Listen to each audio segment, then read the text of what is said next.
Савлуур 4-р хэсэг. Цагдаагийн газар очиж цагаан дайсантай охин болон өдөр болгон дараалан гарч байгаа зоолгүй хөхлийн талаарх өөрийнхөө дүгнэлтийг бүгдийг нь тоочхоор шийдсэн Халиун сууж байсан кафенээс гарлаа. Тэгээд өөрийнхөө байрны харьяалагдах цагдаагийн хэлцэд очиж үзэж харсан бүхний нэгднэггүй ярив.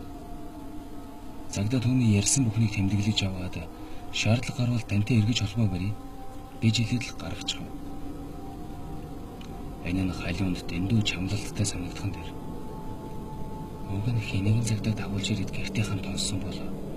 Дэсэн бодол түүний толгойд эргэлдэж байсан ч ганц бие эмэгтэй цагтаа гэртээ хамт очиж хонё гэж хэлгэн нэг талаасаа ичгүүтэх хэрэг гэж үзээд амаа чимээжээ. Халиун энэ өрөө гэртээ орж хонохоос жирхэн орцныхоо өмнө баахан эргэлдэж байснаа буудалд очиж хонохоор шийдэн хөлнөх хөнгөрөн алхлаа. Тэгээд байрныхаа оролцоо байрлах нэгэн жижигтэр буудалд өрөө авч орон дээр нь даатаа наргагүй тэрийн унлаа. Энд хонвол ямар ч байх зүйл байхгүй.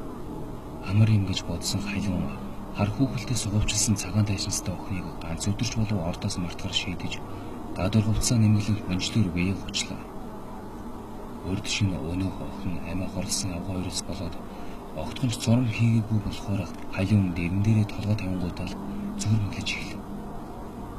Тэгтэл генет тог өрөөнийг нь хаалгыг тогших чимээ дуулдлаа.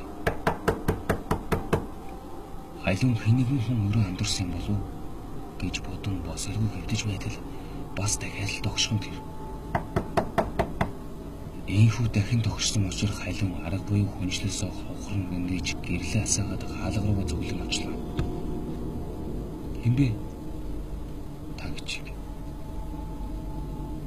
Хэмбэ?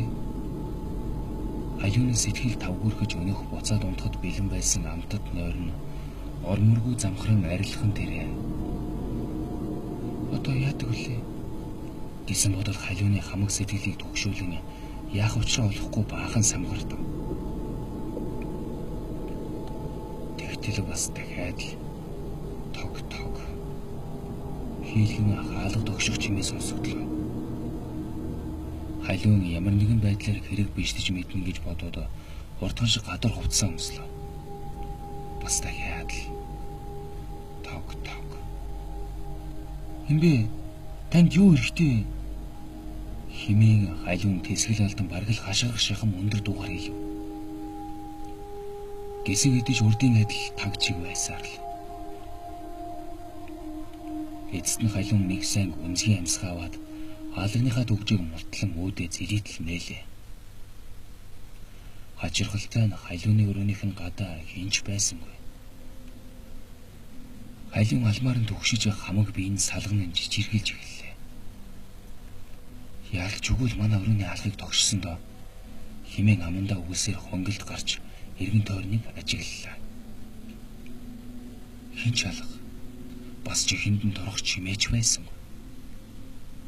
Халиун хэсэг хугацаанд эргэлзэн зогсож байснаа өрөөрөөгөө босож ороод хаалгаад өгжин орлууга зөвлөлээ. Тэгмэгцээ Халиун чухмал үсэртлээ зочин хоошоо ухархан тэр. Учир нь түүний орон дээр нэгэн тасгаар өнгөтэй тохон чиний өргөйсөн хүүхэлтэй хэвтэж байжээ. Халиун энэ хүүхэлтийг яалтч өгнөх цагаан дашинцтай охины чирээд явдаг хүүхэлтэй мөн гэж таниад эгээтэл ухаан алдаж унсан. Тэгээд хэд дахин эргүүлэн төгссөн буудлын өрөөнийхөө хаалгыг мөнгөнөн байж арайхийн тайлаад сүнхэж авалгүй өрөөнөөсөө гарч хүлээ.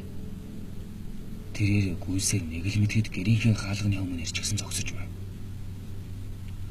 Аз болоход түүний өмнөдний халаасанд гэрийн төлхөр байсан болохоор тэрээр буудалд оргисон зүнхээ өгүүлсэн ч үгүй. Цоожоо талин гэртээ орлоо. Дахиад л бүх өрөөнийхөө бирлийг зургтайгаа асаагаад зургтныхаа дов бараг л дээд зэгт нь хүртэл чангаллаа. Халиун тэр өрөөс гарах хүүхэлтэйг яаж яваад буудлын өрөөнд орчихсныг бодоод олсонгүй. Шаазан аягандаа дүүрэн халуун цай хийгээд салгалсан гараараа хатхан хэд дахин оочлоо. Тэгээд жаахан тайвшрав.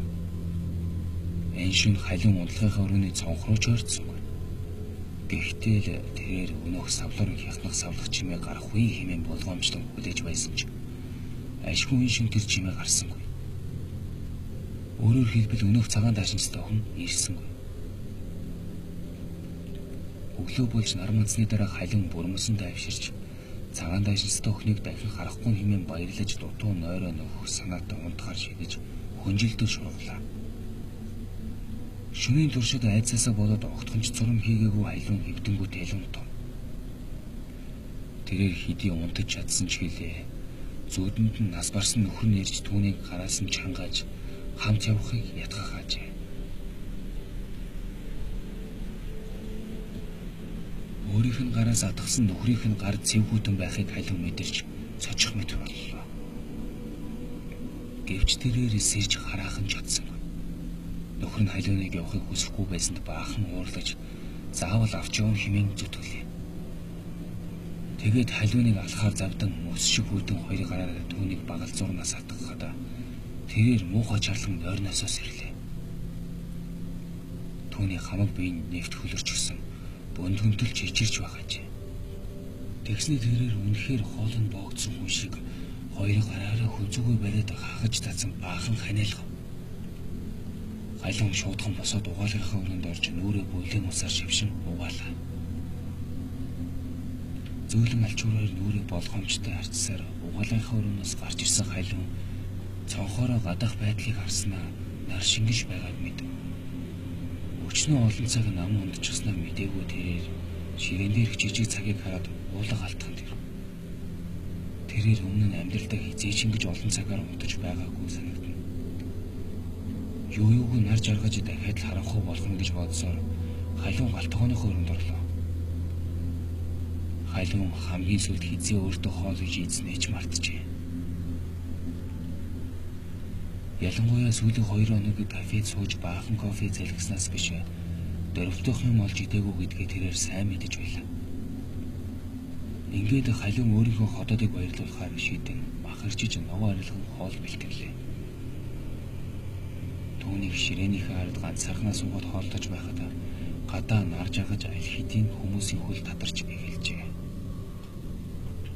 Халиун үнэндээ хоол гэж ийм сайхан зүйл байдаг билүү гэж уулга алтмаар болжээ. Цадтлаа сайхан хооллсон ганц бие бүсгүй маань хамаг биеийн тавиран ядаргаан гарах шиг боллоо. Хоолны сав аяг тавгаа угааж цэвэрлсэн халиунд өөр хийх ажил үнэндээ болцсон. Тэрээр хоёр өрөөнийхөө хооронд дэмий баахан сэлгүүцэж байснаа ямар ч сонголтгүйгээр дахиад л өнөх унтлагынхаа өрөөнд орж унтахаар хэвлээ. Сэтгэлийнх нь ухарт өнөх самдууртай холбоотой таагүй бодлоо бэргэлдэж байсан ч аль нь тэр бүгдийг аль болох мартах гэж хичэв. Гэрт урд шөнүүдийн нэгэн адилаар ямар ч чимээгүй. Халиун өөрийгөө ганцаардаж байгааг дэндүү ихээр мэдрэх шиг.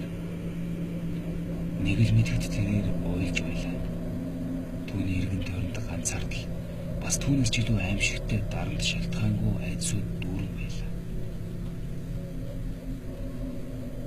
Уг нь унтчихвол шунах хурдан мөрч дорхнол өглөө болж байгаа гэж бодох хөөрхий бүсгүй хэдийн нүдэ анин хэвдэх авч тусыг эсолно.